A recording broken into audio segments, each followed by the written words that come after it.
a code red for humanity. Curb emissions and dramatically reduce consumption or face a world that is fundamentally different. When Kermit the Frog sang, "It's not easy being green," I want you to know that he was wrong. He was wrong. There is no planet B. There is no planet blah. Blah, blah, blah, blah, blah, blah. It is unequivocal that human activities are responsible for climate change. If unprecedented changes are not made and made soon, there will be irreversible damage to the planet. Zero carbon. East Talk.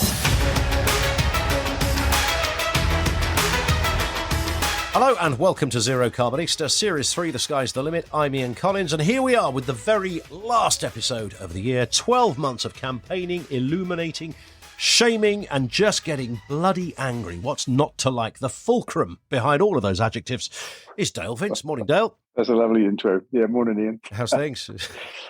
No, very good. Yeah, that sets it all up nicely, I think. How was your Christmas, by the way? Because I know you're not the biggest fan of Christmas. Was it all right? Yeah, it was fine. Yeah, I survived it. That's what I normally say about Christmas. I survived it. You know, went down to Cornwall actually with like half my family, something like that, and had a kind of slightly different Christmas. And I felt I should probably explain because I, kind of keep saying I don't like Christmas and stuff, and it's easy to misunderstand when people say that. I mean, not many people say it, but some do.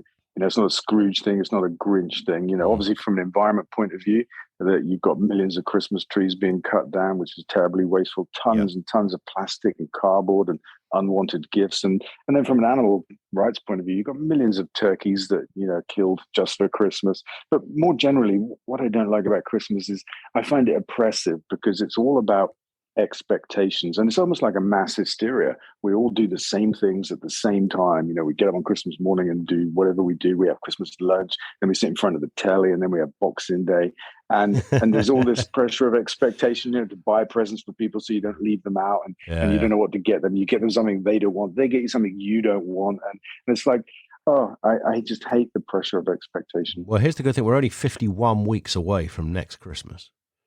I'm looking forward to that already, as you can tell. Indeed. We've picked 4 or 5 subjects just to look at that encapsulate really 2021. I guess we should start really with COP26. Couldn't we? We could. It was a big event really because we've never hosted a COP before, and it made it really kind of more visible to our people in our country. Awareness of the fact that there are things called COPs increased quite dramatically. And we got a little bit of focus from the government. I mean, in the run-up to COP, we got nothing, which was a bit of a shame, and it looked like it might flop. Then Johnson famously gave a speech berating world leaders for the gulf between actions and words, saying it wasn't good enough, and then flew back to London in a private jet to go to an men-only club to have dinner with somebody, not even to go to work, but that was a kind of low point for me, that Johnson could be such a hypocrite to do that. But then the next week when he came back to COP, he came back on a train. And that was a high point. I was like, oh my God, the man's listening. Well, he heard this podcast, I think, Dale. That's what happened. He heard us not being particularly kind, which we're not on any given day, really. But on that particular week, we were slightly incandescent on this one. Yeah, I think we're just honest, I don't think it's unkind. But, I'm a bit speechless when somebody that's a leader of a whole country stands up in front of the whole world and says what he says, doesn't understand that what he does is just as important as what he says. And you can't then go jump on a private jet for a, 1 hour flight to London or something, because it matters, and you can't make exceptions for yourself. But what we see from Johnson and his government, of course, is making exceptions for themselves. You see it all around, all the parties in number 10 and stuff like that, So I think it's just the way they are. I don't think it's particularly about the environment or anything like that. The dominating story, of course, also of this year has been the energy crisis. Has the country finally woken up to the true cost of energy? I mean, I was hearing stories that, come April, then people's energy bills are going to double. I mean, literally double. Is that right? I think that's entirely possible. But if you look at the cost of wholesale gas and power, I mean, gas in particular is up like 6-fold in this 12 months. And that has to start hitting retail prices once the cap adjusts for that. And the cap at the moment adjusts every 6 months, so it's way behind the curve.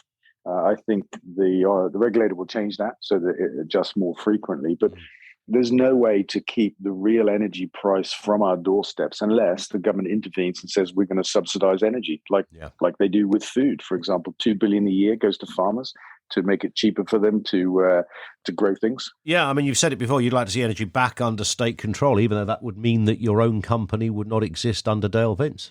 Oh, yeah, that's an option. State control, absolutely. But what I was suggesting was subsidies. So, we subsidize the food sector, farming sector. We don't own it, but farmers do uneconomic things without a subsidy.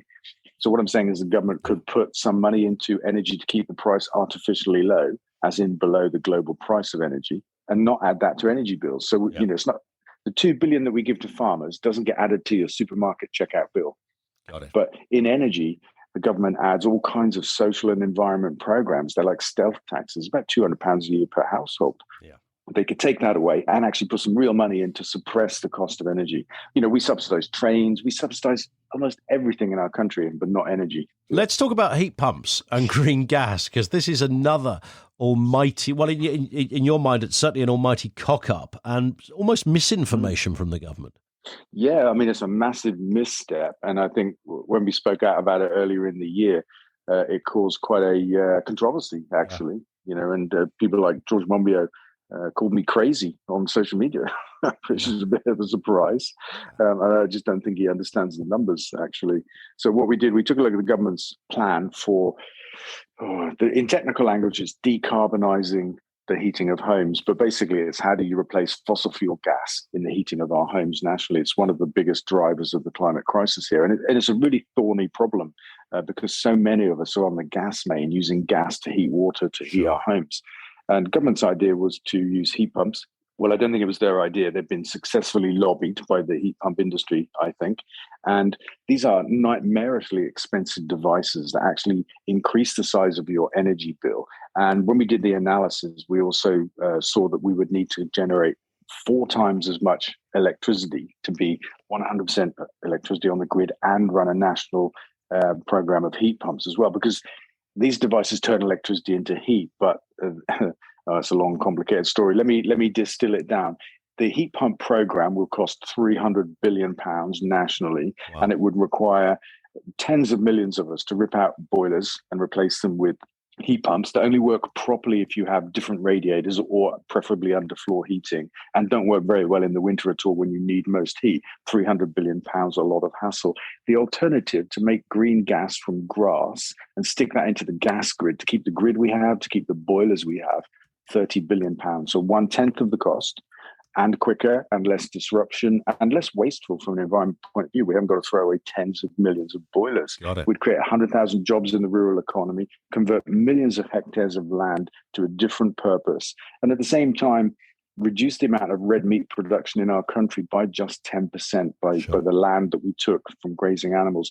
And we know that we have to reduce consumption of red meat to fight the climate crisis anyway, and to live a little bit more healthy. So it fits. It's kind of like a perfect plan. There's enough land being grazed in our country to grow enough grass, to make enough gas to power all of our homes. And then, of course, we'd be independent from these crazy wholesale prices in global energy markets, because we'd be making our own gas here. So, George Monbiot, stick that up your trouser leg, mate. There you go. That's the full... That's the full précis of what can be done. You also, 2021, you became a documentary producer as well, Dale. Yeah, Seaspiracy.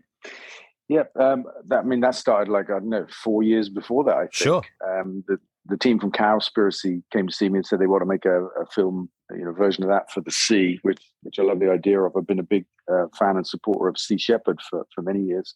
And so we bunked some money in actually for them to do that, and they went away, and we never heard from them for years until earlier this year. They came back and said, it's us. Yeah. We've finished the film. And it's done rather well, hasn't it? I mean, it's talked about an awful lot. When we do those kind of things on the radio of, give us a documentary recommendation, that one's always in there. Yeah, and you hear a lot of people saying, I won't eat fish now. I won't eat fish again. I thought fish was okay, that kind of stuff, but the stuff that goes on, which the film uncovered, it is awful. So, great piece of work there from the guys. Indeed.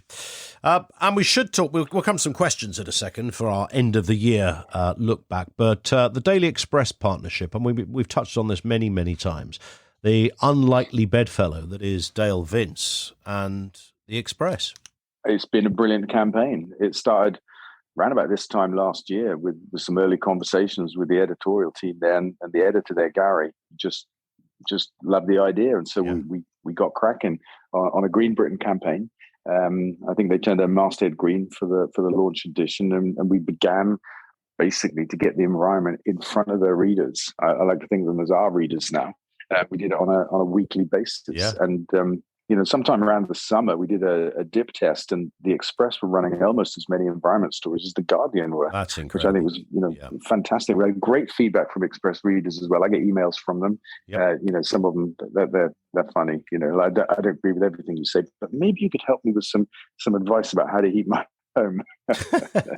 Should I use a heat pump or something like that? And of course our Save Our Boiler campaign was kind of green populism incarnate, really, because a lot of Express readers are angry being told they had to give up their gas boilers. Government would ban them, and we come along and say, actually, you don't need to do that. Let's save our boilers because we've got green gas as an alternative. It was a brilliant campaign in that respect and resonated. And we know that government pays attention to what the Express say far more than what the Guardian says. And so, we've kind of we're in the right place actually with these messages. Fantastic. And some questions to finish on. Phil on Twitter, what was your favourite Forest Green Rovers moment of 2021? I think it might have been the opening game of the season when we played Sutton and we scored a very late winner. They were tough opponents, and it kind of felt like it set us up for a good season to be able to do that.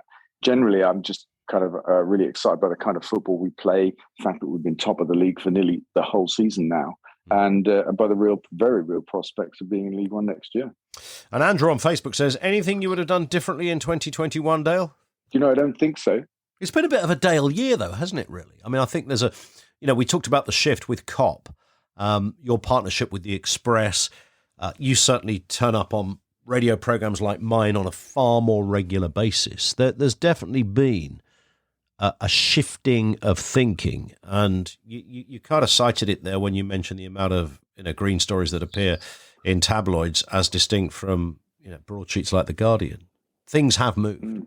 Yeah, I feel that they have. I feel it's a year where we've had, again, I think, increasing awareness and concern about environment issues. And, I feel that every year, actually, and the promise of, more action. We saw some good things coming out of COP. I think we'll see some more good things next year as well. I feel that we're on the path.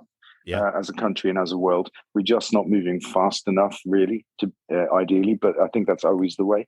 But our job is just to keep the pressure on, keep the stories coming, get people's awareness out there. And really, we've got to make politicians aware that this is what people want to see action on. This is an important issue. Absolutely. Yeah, foot on the gas all the way. It feeds into our final question from Sam, who says, what gives you hope for 2022?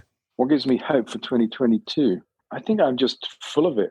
Generally, I mean, I've heard people say that before, but that bloke's full of it. But I'm full of hope. I think it's my natural disposition. I can see what needs to be done. I can see the logic and the great benefit of the changes that we're arguing for. And, I can't help myself. Do you think this will be next year, be the year you sell your helicopter? Do you think that will finally go? My coal-powered helicopter. Your coal-powered helicopter, yeah, which, just for the record, Dale doesn't own, but every now and again somebody sends a question in about having seen Dale in a helicopter. It's going to be, definitely, it's going to be the year of the electric hovercraft. That's true. That's still out there, isn't it? Yeah, well, keep us up to date on the first episode next year then. We'll do. That'll be good. Dale, enjoy New Year, and we'll speak in a week or so. Yeah, thanks, Ian. Let's speak to you in the new year, probably. Absolutely. That's it for this episode. Don't forget, of course, to follow this series. Do that and leave a review with whoever you get your podcast from. And if you do so, you'll get each episode automatically. Have a cracking new year. We'll speak to you in 2022.